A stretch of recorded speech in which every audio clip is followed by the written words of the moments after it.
Hello students, तो आज हम चैप्टर 11 स्टार्ट करने जा रहे हैं, लेकिन उससे पहले हमें कुछ कॉन्सेप्ट समझने होंगे। तो चलिए कुछ बेसिक फॉर्मूलाज रिवाइज कर लेते हैं जो आप ऑलरेडी पढ़ चुके हैं। तो आप पहला फिगर देख रहे होंगे जिसमें स्क्वायर आपको दिख रहा है, जिसे हम हिंदी में वर्ग बोलते हैं, और सेकंड फिगर रेक्टेंगल, जिसे हम हिंदी में आयत बोलते हैं। तो अगर हम रिकॉल करें इनके एरिया और पैरामीटर्स को तो ज़रा देखते हैं। अगर हमसे पूछा जाता है एरिया ऑफ स्क्वायर क्या है, यानी वर्ग का क्षेत्रफल, तो वर्ग का क्षेत्रफल कैसे हम निकालते हैं? I hope you remember the formula. If you not, the formula is side into side, यानी भुजा गुणा भुजा। अगर ये 4 सेंटीमीटर गिवन है तो स्क्वायर की सभी साइड्स 4 सेंटीमीटर होंगी। ये आपको पता होना चाहिए स्टूडेंट्स कि जब वर्ग यानी स्क्वायर जो होता है तो उसकी सभी साइड्स इक्वल होती हैं। तो यहाँ पे अगर हम बात करेंगे तो 4 centimetre into 4 is equal to 16 centimetre square, और सेंटीमीटर स्क्वायर का रीज़न सेंटीमीटर 2 बार मल्टीप्लाई होगा तो पावर में स्क्वायर आ जाता है। नाउ अगर हम एरिया ऑफ रेक्टेंगल की बात करते हैं, एरिया ऑफ रेक्टेंगल यानी आयत का क्षेत्रफल, आयत का क्षेत्रफल। तो अगर हम आयत के क्षेत्रफल की बात करते हैं तो हमारा फॉर्मूला होता है लंबाई गुणा चौड़ाई, यानी लेंथ इनटू ब्रेड्थ। तो स्टूडेंट्स, जो ये हमारी लॉन्गेस्ट साइड होती है वो L होती है, और ये होती है हमारी ब्रेड्थ यानी चौड़ाई। तो लंबाई गुणा चौड़ाई। अगर ये 6 सेंटीमीटर गिवन है and this is 3 centimetre and we have to find out the area of rectangle, यानी हमें आयत का क्षेत्रफल निकालना है, तो फॉर्मूला होगा 6 इंटू 3 दैट इज 18 सेंटीमीटर। अब यहाँ पे देख लेते हैं स्टूडेंट्स, ये तो हुआ हमारा एरिया। अगर हमें दोनों फिगर्स का एरिया निकालना था तो हमने फॉर्मूला इस तरह से लगाया।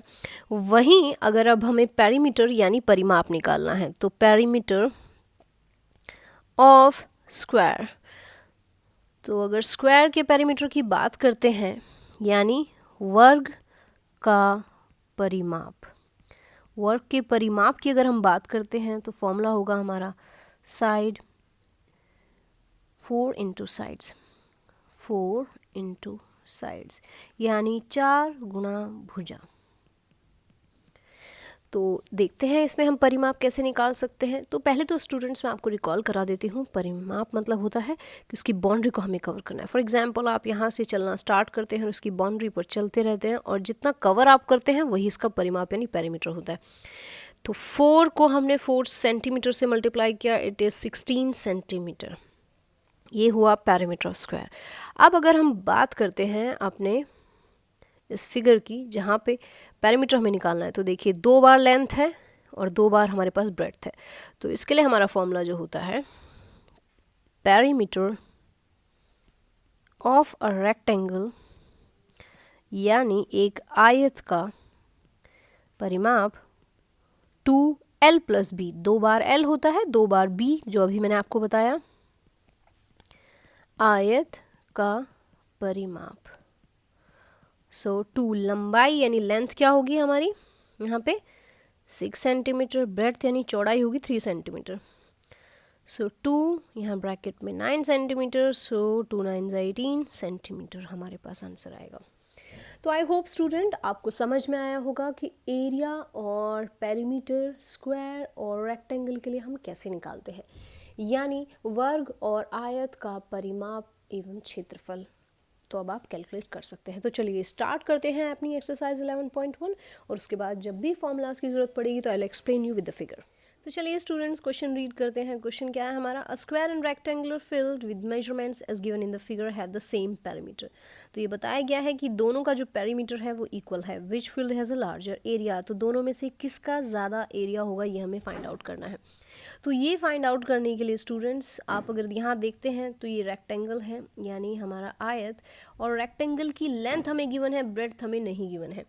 और ये हम जानते हैं कि स्क्वायर की सभी साइड्स इक्वल होती है, 60 मीटर 60 मीटर 60 मीटर, तो इसकी सभी साइड्स इक्वल हैं। लेकिन यहाँ पे ब्रेड्थ हमें नहीं पता, बट हम ये जानते हैं कि दोनों का जो पेरीमीटर है वो इक्वल है। तो with the help of perimeter हम इसे सॉल्व करेंगे। जैसा कि संलग्न आकृति में दर्शाया गया है, एक आयताकार और एक वर्गाकार खेत के माप दिए गए हैं। यदि इनके परिमाप समान हैं तो किस खेत का क्षेत्रफल अधिक होगा। तो हमें ये पता लगाना है कि किस खेत का क्षेत्रफल अधिक होगा। तो हम एक ही बात करते हैं, हम स्टूडेंट्स इसमें क्या कर सकते हैं, दोनों का जो पेरीमीटर है उसे इक्वल रख सकते हैं क्योंकि इक्वल गिवन है। Perimeter of rectangular field, rectangular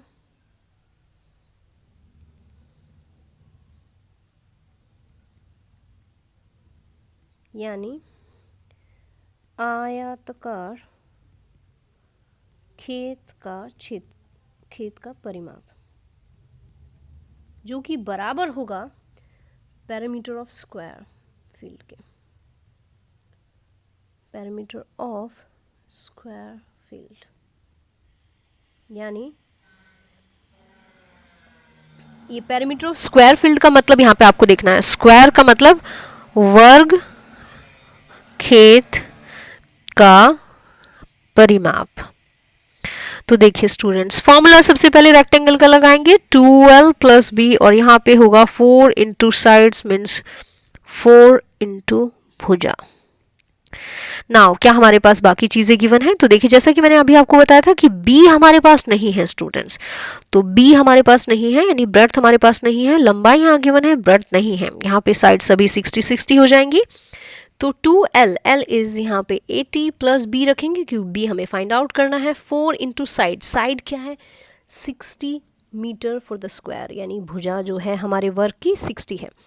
अब यहाँ पे मल्टीप्लाई कर लेंगे, 2 8 ज़ा 60 प्लस 2b, नाउ यहाँ पे देखिए 6 4 ज़ा 20, अब माइनस कर लेंगे, 2b is equal to 240 minus 160, so ये हो गया 80, 2b कैंसिल आउट करेंगे 40। तो देखिए b की वैल्यू क्या आ गई स्टूडेंट्स, 40 सेंटीमीटर आ गई है यहाँ पे।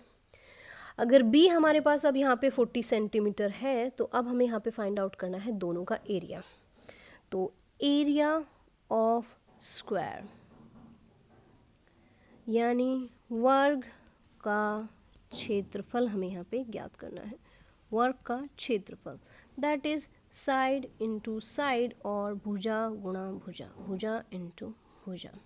तो formula is 60 multiply 60 that is equal to 3600, और जिसे हम लिखेंगे मीटर स्क्वायर। फिर एरिया ऑफ रेक्टेंगल की बात करते हैं, एरिया ऑफ रेक्टेंगल यानी ये रेक्टेंगुलर फील्ड, यहाँ पे आप लिख सकते हैं रेक्टेंगुलर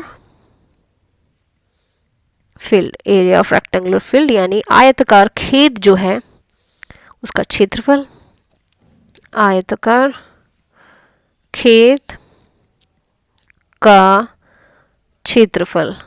लेकिन फॉर्मूला विल रिमेन सेम, जो कि रेक्टेंगल के लिए तो होता है, जैसे कि लेंथ इनटू ब्रेड्थ फॉर्मूला है हमारा। लेंथ हमारी कितनी है यहाँ पे 80 थी, और ब्रेड्थ कितनी है स्टूडेंट्स 40, सो 8 4 जा 3200 सेंटीमीटर स्क्वायर। तो अब बताइए कि किसका एरिया ज़्यादा है, दोनों का एरिया हमसे यहाँ पे पूछा गया, तो area of square field is greater या लार्जर वी कैन से। सो ये देखिए कैसे, यहाँ पे 3600 आया है, यहाँ पे 3200 आया है, so area of square field is larger. तो जिसे हम लिखेंगे वर्ग आकार खेत का क्षेत्रफल अधिक है। तो आई होप स्टूडेंट्स ये क्वेश्चन आपको अच्छे से समझ में आया होगा। For that you need to clear, आपको आइडिया क्या होना चाहिए कि एरिया और पैरामीटर क्या होता है और कैसे निकालते हैं, क्या इक्वेशन हमें यहाँ पे यूज़ करनी होगी, कैसे सॉल्व करना है। तो ये क्वेश्चन को अच्छे से प्रैक्टिस कीजिए, एग्जाम पॉइंट ऑफ व्यू से इंपॉर्टेंट क्वेश्चन है। तो आई होप 11.1 के क्वेश्चन नंबर 1 में आपको कोई डाउट नहीं होगा। If you have any doubt you can ask me. Thank you so much and keep watching for the new videos.